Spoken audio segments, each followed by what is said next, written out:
Le sommet s'est pensé sur des questions économiques,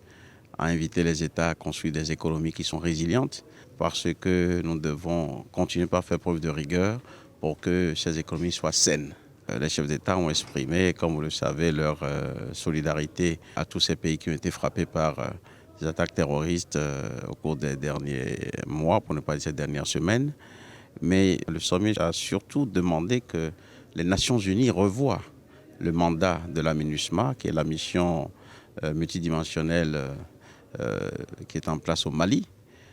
pour lui donner un mandat un peu plus robuste, pour qu'il puisse répondre aux défis qu'entraînent les attaques terroristes dont notre espace se trouve être victime depuis quelque temps.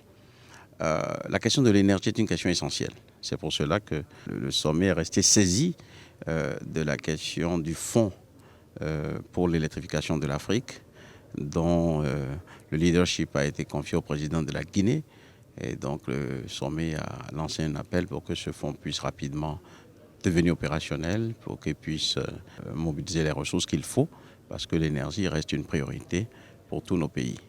Un élément qui paraît essentiel, c'est que, en ce qui concerne la politique de promotion des responsables, des ressortissants de l'espace CEDEAO dans les institutions internationales, dans leur sagesse, les présidents ont recommandé que désormais l'on fasse l'effort pour que la CEDEAO présente des candidats uniques. Donc le Conseil des ministres va recevoir les candidatures, va les réviser, va faire les arbitrages qu'il faut. Et la CEDEAO, pour chacun des postes à des fonctions en dehors de la CEDEAO, aura un candidat unique, il y aura une recherche de compromis entre les États membres. Il est aussi important de souligner que s'agissant de l'Union africaine,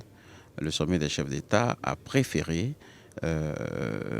recommander que la question de l'élection de la présidente ou du président de la Commission ne soit pas tranchée au mois de juillet, mais que cette question soit renvoyée un peu plus tard à la réunion du mois de janvier de l'année prochaine pour qu'on puisse avoir un éventail un peu plus large de candidats, qu'il y ait plus de possibilités pour trouver le profil adéquat